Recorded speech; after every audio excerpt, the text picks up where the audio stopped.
Hello guide, स्वागत है हमारे यूट्यूब चैनल गुलशन गाइड त्रिक पे। आज की वीडियो में हम यह जानेंगे कि त्रिघात बहुपद किसे कहते हैं, कितने प्रकार के होते हैं और उसके सभी शून्यांक का गुणनफल क्या होता है और योगफल क्या होता है। तो इस वीडियो में हम ये सब जानेंगे। और एक बात हमेशा आप लोग ध्यान दीजिएगा, किसी भी सब्जेक्ट का कोई भी चैप्टर हो उसको पढ़ने से पहले आप लोग को उसका बेसिक जानना महा जरूरी रहता है। इसलिए एनसीईआरटी मैथ क्लास 10th का 2.3 का बहुपद का 2.3 का क्वेश्चन बतलाने से पहले उसका हम बेसिक के तौर पे कुछ बतलाना चाहते हैं। उसके बाद एक एक करके 2.3 का हम सभी क्वेश्चन को सॉल्व करेंगे। तो मेरे पास पहला क्वेश्चन है।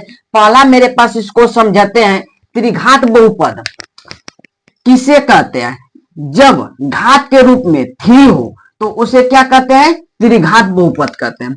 उसके बाद कह रहा है त्रिघात बहुपद कब होता है, जब ax² ax³ plus bx² plus cx plus d हो तो ये क्या होता है, त्रिघात बहुपद हो जाएगा।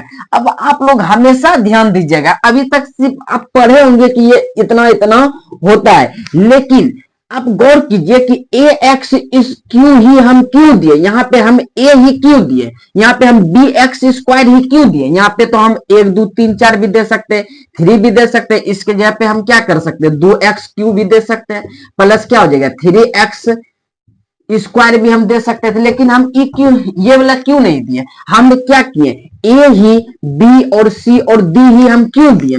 तो इसको समझिए, ये क्या है, इसको हम इसलिए दिए क्योंकि a b c का जितना भी a से z तक जो फॉर्म होता है ये क्या कहलाता है, चर कहलाता है। ठीक है, और हमेशा ध्यान दीजिएगा चर के स्थान पे कोई भी अचर आ सकता है। अचर मतलब क्या होता है, अचर मतलब हुआ कि एक से लेकर के अनंत तक का कोई भी संख्या आप ले सकते हैं। अब अगर आप यहाँ पे 2 ले लीजिएगा, 3 ले लीजिएगा तो यही कहलाएगा, लेकिन इसके जगह पे क्या हो, कोई भी चेंज हो सकता है। इसलिए यहाँ पे हम a लेते हैं, b लेते हैं, c लेते हैं और d लेते हैं, क्योंकि ये क्या होता है, चर होता है और चर के स्थान पर भी कोई भी अचर संख्या आ सकता है। ठीक, उसके बाद कह रहा है त्रिघात बहुपद के शून्यांक होते हैं।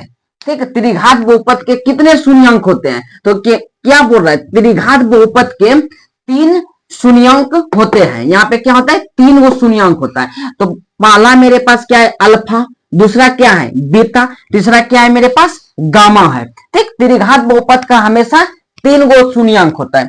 उसके बाद कह रहा है 3 शून्यांकों का योगफल।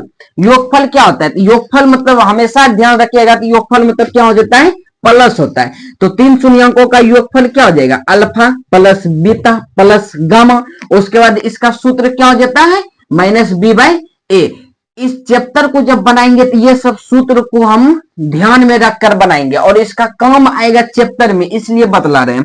उसके बाद देखिए 2 शून्यांक के गुणनफल का योगफल, 2 शून्यांक का गुणनफल का योगफल। देखिए अल्फा इंटू, यहाँ पे नहीं कुछ गुना छुपा है इसलिए गुणांक है, 2 शून्यांक हो गया। उसके बाद इसका गुना का फिर क्या हो गया, योगफल। योगफल मतलब क्या हुआ, जोड़। ठीक, उसके बाद बीटा गामा, फिर क्या हो जाएगा प्लस, उसके बाद क्या हो जाएगा अल्फा, गामा और अल्फा हो जाएगा।